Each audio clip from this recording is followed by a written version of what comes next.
हा ना, तुला 1 तास लागतो कोणत्या पण गोष्टीला आन्सर करायला. माझा आन्सर दिला मी, तोच रेडी ठेवला होता. तुझा क्वेश्चन वेगळा आहे. मला क्वेश्चन काय? आई बाबा तिने बॉन्ड हा, तुझा काय क्वेश्चन आहे? तुला असं विचारलंय की तुला असं काय रिअलाइज झालं तुमच्या लॉंग डिस्टन्स मध्ये, असं व्हॉट डिड यू रिअलाइज? ही माझी बायको आहे. अरे रिअलाइज काय झालं म्हणजे हे तू काय बोलायचं प्रश्न आहे? लांब राहिल्यावर तेव्हा मला समजलं की मी हे पण रोहन हेल्प करतोय म्हणजे एक मिनिट. हा, जे रोहन बोलला तसंच मला पण वाटलं.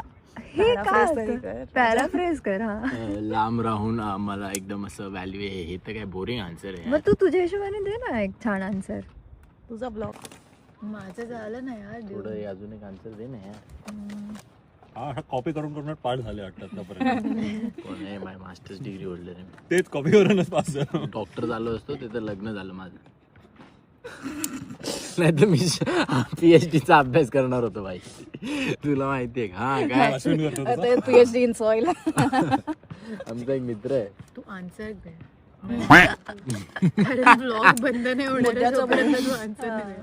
10 मिनिटाचे फुटेज. हा, फेस टाइम मधून थोडं ते बेटर असं आहे की हा थोडं ऍटलीस्ट यू नो इम्पॉर्टन्स कळतं थोडं की लांब राहिलंय तर you still have to care about their dos and don'ts आणि सगळ्या अशा गोष्टी. तर इट्स गुड. अँड देन 2-3 किती 2 months ऑलमोस्ट.